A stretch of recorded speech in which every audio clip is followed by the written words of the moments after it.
Hello, I'm Yogesh Panchal, and our today's topic for this video is classification of materials.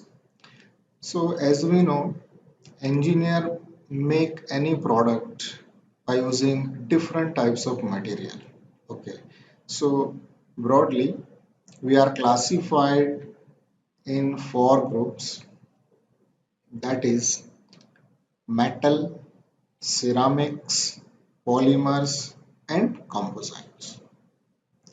Now let us see in details what is metal. Actually, metal is the material which has a tendency to always lose electrons. So in extreme cell, one, two, or three electrons are there. So it is a tendency to lose the electrons, one or two or three. And metals are classified as ferrous and non-ferrous metals. Ferrous metal in which there is a one content is ferrous, and in metal where you cannot find the ferrous content, then that type of metals are known as non-ferrous metals. So main properties of the metal is ductile. Now, all the metals are mostly malleable. Now what is ductile? So the material from you can convert that shape into wire, or you can stretch the metal, and the tendency of stretching the metal is known as ductile. It is also malleable. Malleable means it can be converted into sheet. It is also good conductor of heat and electricity.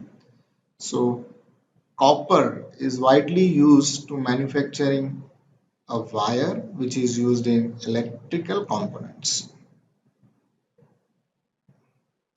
Now examples for metal: iron, aluminum, tin, zinc, copper, etc., which is shown in this picture.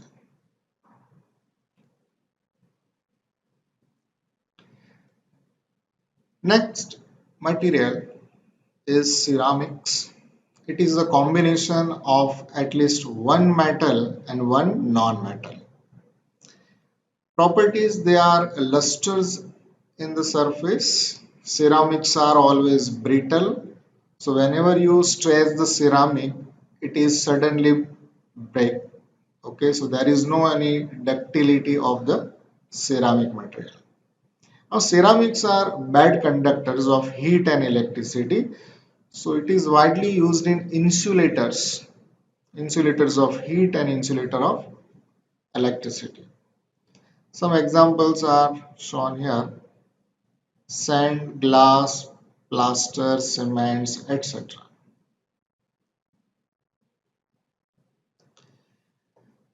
Polymers: it is a material which has carbon as a main constituent.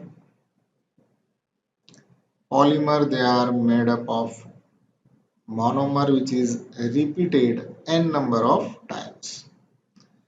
Let us see the properties. They are light in weight, they have high durability, bad conductors of heat and electricity. Examples are polythene, PVC, rubber, nylon, 6, etc. So whenever we use polymers, our material will be light, and the durability of the material is very high. And the last is composites.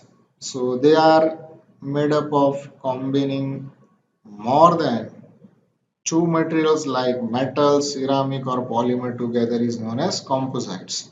So it is a combination of all the materials. Metal, polymer, ceramic are used to manufacture the composite materials.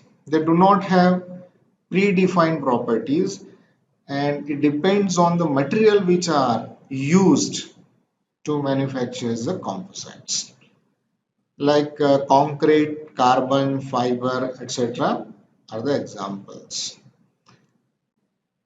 Composites materials are widely used in recent industries because if you want to require different types of properties, lightweight, high strength, then it is also related to the economical value. So in recent technology, composites materials are widely used. Okay, thank you very much for watching this video.